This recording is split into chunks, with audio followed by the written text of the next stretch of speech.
Veliki pozdrav svima! U današnjem videu želim da vidimo kako se nađe napon od ovih Zenerovih dioda. Mada to da nađemo napon Zenerovih dioda je malo kriv izraz, nego ćemo naći točan napon koji ove Zenerove diode ograničavaju. Znači, budem prvo sve objasnio i točno znam zašto ste ušli u ovaj video. I sve budem lijepo objasnio i sve ćemo riješiti tu u ovom videu. Znači, prvo, Zenerova dioda se jako puno koristi u elektronici i jako je korisna, onak dosta se baš koristi. I znači ovo je, evo tu njezin simbol, budete ga vidjeli kasnije, sad nije ni bitno. Inače ona baš ko dioda obavijena je oko sebe stakalcem, baš ima oko sebe staklo. To je jedna razlika od ispravljačke diode. I još razlika je kao ova dioda malo onak dosta manja nego ispravljačka. I ova Zenerova dioda je silicijeva poluvodička dioda, a izvedena je tako da u probojnom području probojni napon relativno je neovisan o promjeni struje, što znači da se ova Zenerova dioda koristi za ograničavanje napona. I točno taj napon ćemo danas naći u ovom tu videu. I sad vi vjerovatno kaj ste napravili je, kaj je krivo, stavili ste mjerni instrument na diode, ovako. I onda normalno kad stavite ovako na diodu, pokazat će 0,7. Evo, znači na mjernom instrumentu piše 0,7. I to je sad ona stvar koja je jako bitna u ovom videu.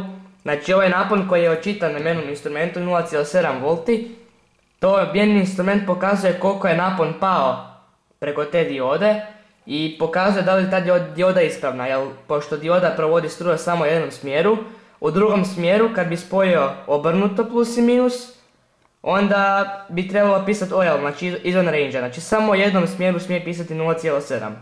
Ali ono što je stvar, je ono kad naručite Zenerovu diodu, što je njezina svrha, da kupite ne znam diodu od kaj piše 12 V Zener dioda i vi dođete tu i piše 0,7. Pa još ću jednom ponoviti, mjerni instrument očitava pad napona preko diode, a ne napon koji je ograničen na njoj.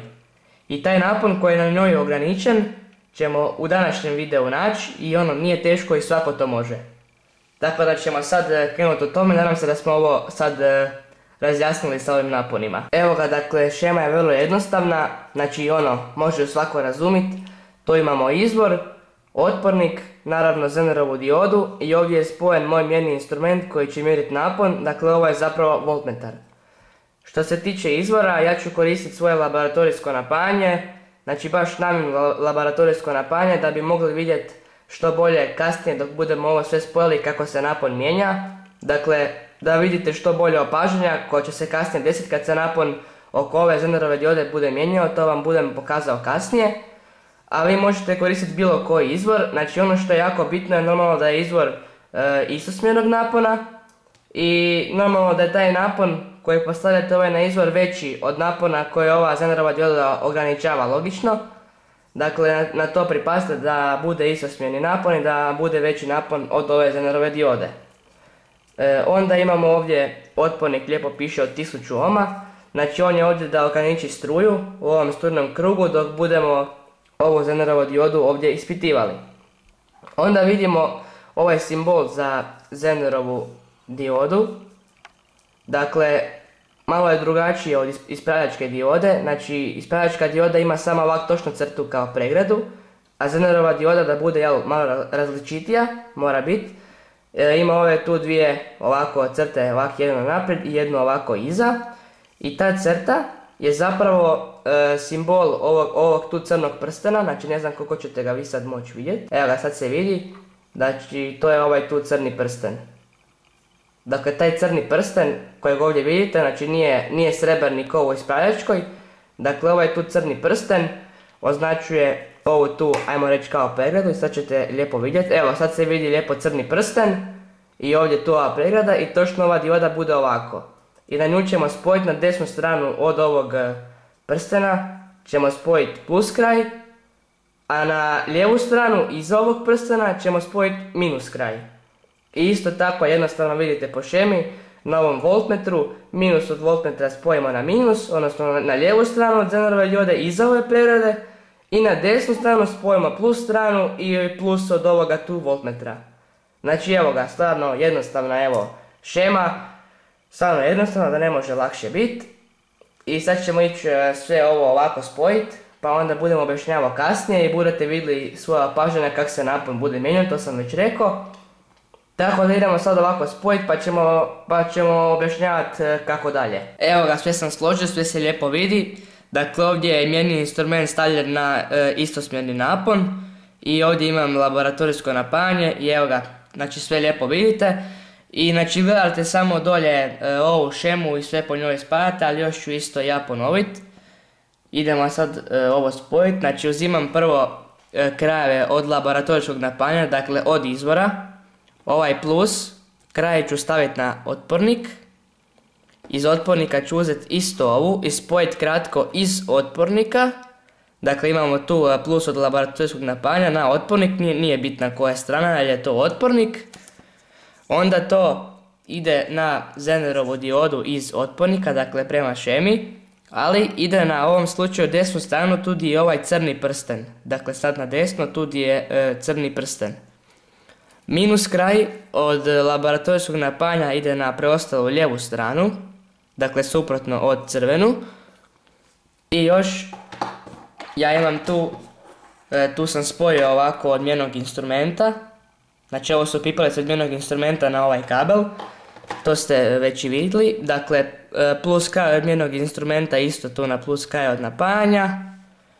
I minus kraj na ovu stranu. Suprotno od laboratorijskog, odnosno od ove plus strane. I sad smo sve spojili i možemo sad gledati naše opažanja kad budem dizao napon na laboratorijskom napajanju. Dakle sad dižem malo napon. Dakle sad napon je 3,61 V na laboratorijskom napajanju, a na mjernom instrumentu je isto evo tako slično 3,61, malo se pomiče gore dolje, ali to je to. Dakle opažamo da je napon sad na mjernom instrumentu, znači odnosno napon na Zenerovoj diodi, isti koji napon od izvora. Idemo podizat. Dakle podizat ćemo, dobro ajde vidjet ćete do koliko ćemo podizat. Evo mislim da, a ide dalje od 12. Evo opet sad, znači na 15, tu piše na laboratorijskom napajanju 15,18 V, a ovdje 15,20. Znači to je opet isto, idemo sad opet dalje podižemo napon. Da vidimo do koliko ide. Evo ga, sad obratite pažnju, znači ovdje piše 24,04 V, a na mjernom instrumentu je napon i dalje 18 V. I dakle zaključujemo iz ovoga da je napon, odnosno ograničen napon koji ova Zenerova dioda ograničava, dakle napon koji je ograničen preko ove Zenerove diode 18 V. I koliko god budem još malo podizao napon, tu će se ono malo vidjet, na koju decimalu dolje, ali to je to, znači ovaj 18 V, to ima dosta malo odstupanja između laboratorijskog napajanja i ovog, ajmo reći, tu je voltmetar mjernog instrumenta, kako god. Dakle, evo vidite poantu, 31 V je ovdje je 18,83, dakle na 18 V je ograničeno. Isto tako, vi ako imate, znači na primjer možete spojiti dvije baterije od 12 V da imate 24 V i isto ako je 18 mjerni instrument će vam lagano čitati 18. Ponavljam, išao sam preko laboratorijskog napajanja da vidite koja je točno razlika.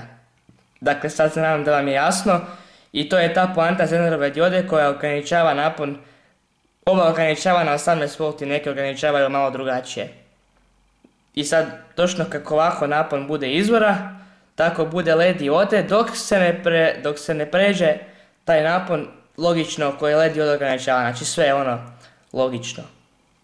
Tako da eto, nadam se da smo shvatili, da smo razriješili i nadam se da je ovo sad nekome bilo pomoglo. Tako da, eto, hvala vam što ste gledali moj video, nadam se da vam je sve jasno, ako nije slobodno u komentare. I eto ga, to bi bilo to od ovog videa, a mi se vidimo u sljedećem, pozdrav!